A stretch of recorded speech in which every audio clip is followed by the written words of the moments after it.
So, Yamiche, you had an exchange with the president on Friday that made a lot of news. Here first is Kristen Welker's question that set up your follow-up question. Let's take a look.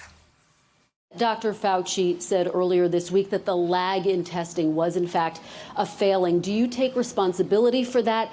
And when can you guarantee that every single American who needs a test will be able to have a test? What's the date of that? Yeah, no, I don't take responsibility at all because we were given a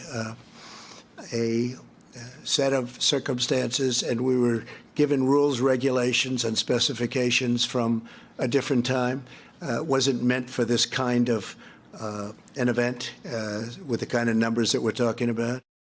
You said that you don't take responsibility, but you did disband the White House pandemic office, and the officials that were working in that office left this administration abruptly. So what responsibility do you take to that? And the officials that worked in that office said that the White House lost valuable time because that office wasn't disbanded.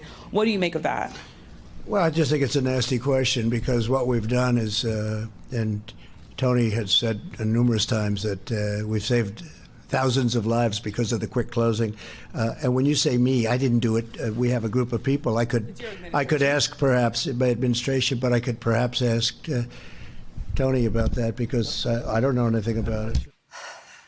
You know, you just wonder what's wrong with him. A lot of people, Yamiche, think he's just blatantly racist and sexist when he says things like, that's a nasty question. And he always seems to have a problem with you, which is, it's just incredible. And it's worth pointing out.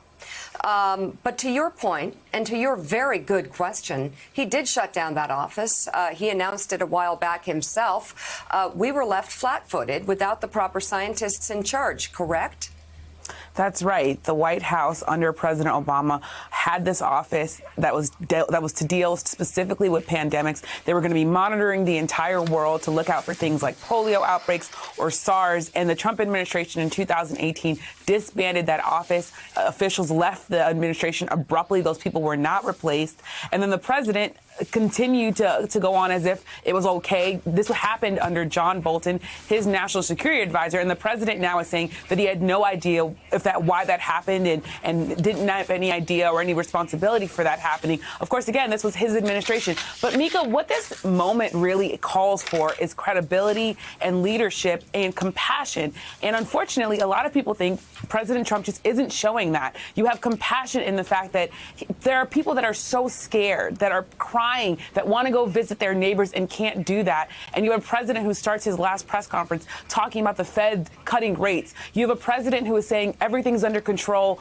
We're going to get through this. And his top health officials are saying, look, we do not have this under control. We don't know when this is going to peak. And we're worried that people are going out there and not taking this as seriously as they need to. And then you have local governments saying we need direction from the White House. We need to know, should we be closing bars? Should we be closing schools? And the president has not yet told them that. So this leadership vacuum is leaving state officials to do whatever they can. But to get back to the original point, what you have here is a president who is really left flat-footed and who is struggling to deal with this coronavirus outbreak and really find the compassion and the credibility needed in this moment.